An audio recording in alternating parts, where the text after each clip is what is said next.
On July 23, 1989, a group of 7 experienced spelunkers arrived at Pozo Azul, a remote cave system located in the mountains of northern Spain near the Basque region. The team consisted of 5 Spanish cavers, a French geologist, and a German photographer. Their mission was to explore and document a newly discovered vertical shaft that had never been formally mapped. The cave system was known for its dramatic underground lakes and pristine formations, attracting serious cavers from across Europe. The group descended into the cave system in the early morning hours. The weather above ground was clear and sunny, with no rain forecasted for the region. However, Pozo Azul sits in a complex watershed system where water can travel underground for several kilometers from distant mountains. As the team penetrated deeper into the cave, they reached a chamber known as the siphon hall, where an underground lake blocked further progress. The plan was to dive through this siphon, a submerged tunnel approximately 40 meters long, to reach the other side, where dry passages continued deeper into the mountain. 2 of the cavers, both trained in cave diving, prepared to make the crossing first. They checked their equipment carefully. The lead diver, a 34-year-old Spaniard named Miguel, entered the water with a guide rope attached to his harness. His partner, Francois, prepared to follow. The water was cold and dark. Visibility dropped to nearly zero within meters.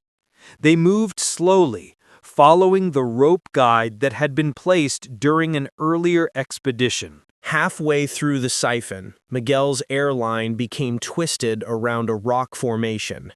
He stopped, unable to move forward or backward. Francois, behind him, realized something was wrong when the rope suddenly went slack. He tried to back up and signal for help, but in the darkness and confusion, he also became tangled. Within minutes, both divers were stuck in the narrow passage, suspended in freezing water with their air supplies depleting rapidly. On the other side of the siphon, the remaining team members waited anxiously. Minutes passed, then an hour. When the divers did not emerge, the team realized a rescue was needed immediately. One of the Spanish cavers, a former rescue worker named Antonio, prepared for an emergency dive. He entered the siphon carrying extra air supplies, but the confusion of lines and the panic in the passage made it impossible for him to reach the trapped divers. He had to retreat to avoid becoming a third victim. With no way to reach the divers from beneath the mountain, the team exited the cave and called for help. Spanish rescue authorities mobilized within hours. By the time professional cave rescue divers arrived the following day, both Miguel and Francois had been underwater for over 16 hours. Recovery divers found them suspended in the tunnel, their bodies already lifeless. The recovery operation took 3 days. Technicians had to carefully disassemble sections of the siphon, breaking through rock formations to extract the bodies.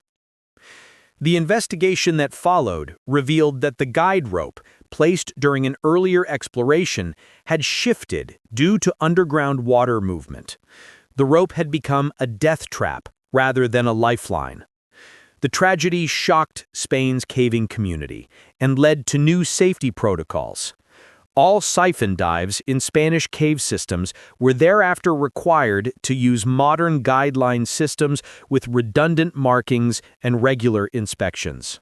Antonio, the rescue worker who attempted the dangerous dive, survived, but was traumatized by his inability to save his friends. He never returned to cave diving. The Spanish authorities implemented a new rule. No siphon passage could be crossed without at least 3 independent rope systems and trained rescue personnel stationed at both entrances.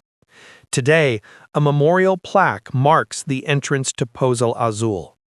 The cave remains open to experienced cavers, but the siphon hall is now closely monitored and strictly regulated.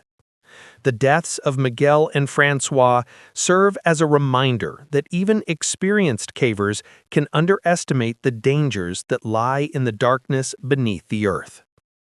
If you enjoyed this video, subscribe for similar ones, and feel free to drop suggestions for the next video in the comments.